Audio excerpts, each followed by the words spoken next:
Bonjour à tous, aujourd'hui petit exercice sur les groupes, notamment les sous-groupes et les groupes cycliques en léger.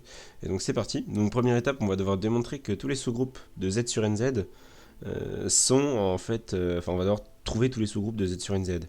Donc en fait, intuitivement, en traçant un sous-groupe, enfin un groupe Z sur NZ, alors je vais tracer Z sur 8Z, donc on aurait tous ces points-là.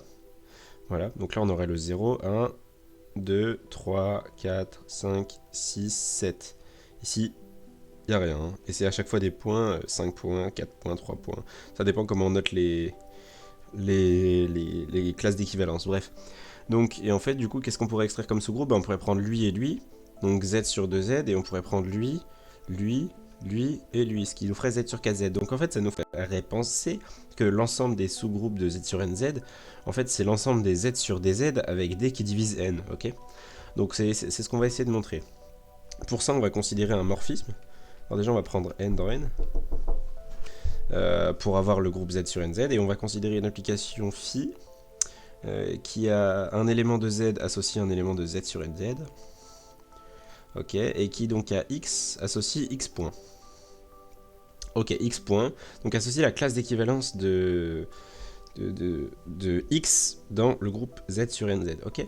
Donc déjà, on voit que phi est surjectif. Pourquoi? Vous pouvez le vérifier rigoureusement, je ne vais pas le faire ici, mais globalement, vu que x est dans z, il va nécessairement atteindre en fait toutes les classes d'équivalence de z sur nz, et on pourrait même dire qu'il va l'atteindre une infinité de fois, donc voilà, c'est bien surjectif.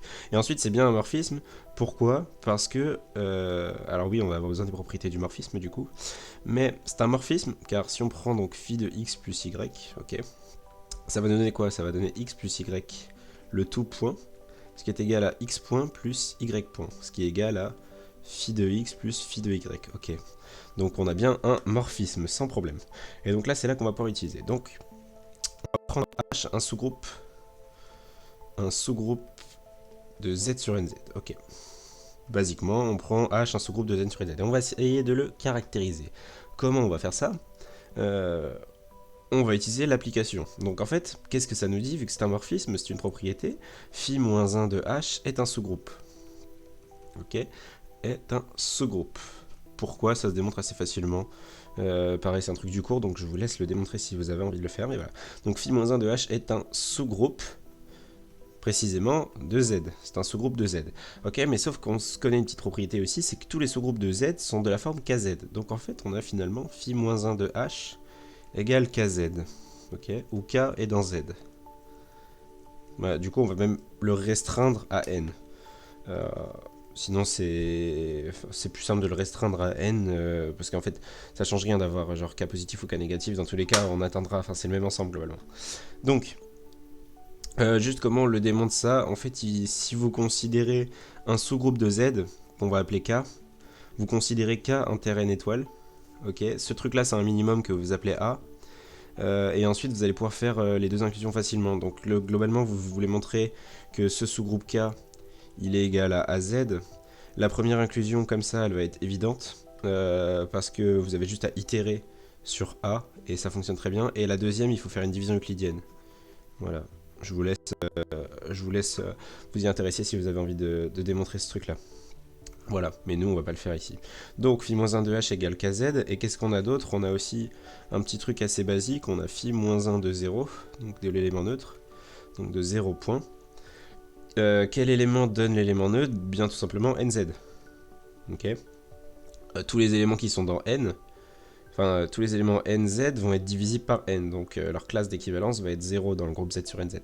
Donc ça fonctionne bien. Ok, alors étant donné que phi est surjectif, on va pouvoir en fait composer entre guillemets par phi, et donc dire que h est égal à phi de kz. Ok, ça c'est la surjection qui nous l'assure. Je vous laisse pareil le vérifier, mais sans la surjection, on ne peut pas forcément faire ça. Donc là, on le fait grâce à la surjection. Et donc phi de kz, ça nous ferait quoi? Au final, assez basiquement, ça fait kz sur nz. Ok. Qu'est-ce qu'on va pouvoir déduire d'autre? En fait, on a globalement 0 point qui est inclus dans H, par définition, étant donné que c'est un sous-groupe. Donc en fait, dans ce cas ici précisément, ça marche bien.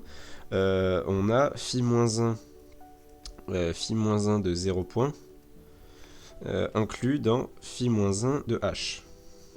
Ok, d'où finalement nz inclus dans kz. Et en fait, ce truc-là, nz inclus dans kz, ça veut dire globalement que tout élément de nz peut s'écrire sous la forme k fois un entier p, et donc en fait, ça nous dit bien que k va diviser n. Ok, d'où k divise n. Ok, k divise n. Donc on va pouvoir écrire ça d'une autre forme. H, du coup, ça va être égal à quoi? Z sur... Et donc là, on va faire n sur k, étant donné qu'on a le droit de l'écrire, z. Ok, et donc l'ensemble des sous-groupes, c'est bien ça. Ok, donc, en notant D l'ensemble des diviseurs, de n, ok, diviseur de n, virgule, et bien du coup, pour tout élément qu'on peut appeler A dans D, virgule, Z sur AD, sur AZ, est un sous-groupe de Z sur NZ. Voilà, très intéressant ce petit exercice. Voilà.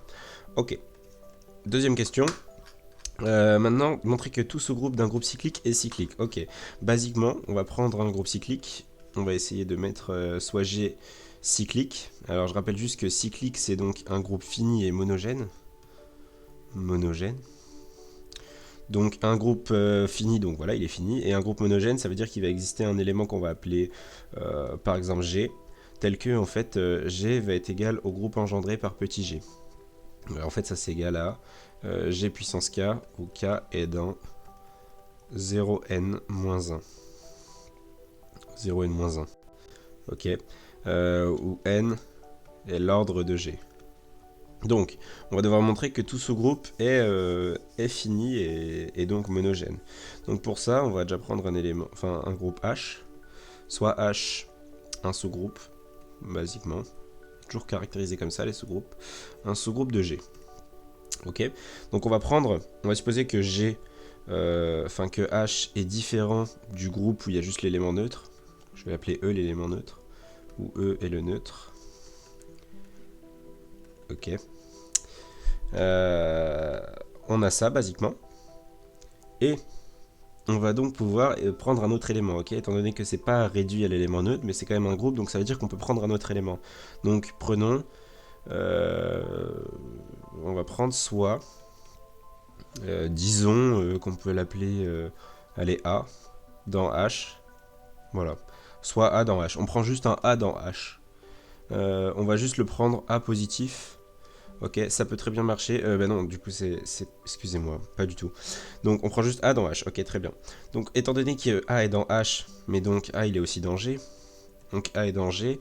Donc, en fait, A, il est égal à un G puissance... un truc. On va appeler I. Ok, G puissance I. Où I est strictement positif, ok, étant donné qu'on a dit que c'était pas l'élément neutre. Et... de plus, quitte à choisir un i petit, parce que du coup il y en a une infinité, on peut boucler, je sais pas si vous voyez, ça boucle. Quitte à choisir i petit, choisissons le plus petit. Choisissons le plus petit. Alors du coup j'ai mal écrit choisissons. On va mettre on choisit. Voilà, on choisit le plus petit. Donc i c'est le plus petit élément. Oula, le plus petit. Le plus petit, voilà. Donc ce petit a est égal à g. Ok. Donc là on va pouvoir itérer. Notre but ça va être de montrer quoi? Ça va être de montrer que h est égal en fait à g puissance i.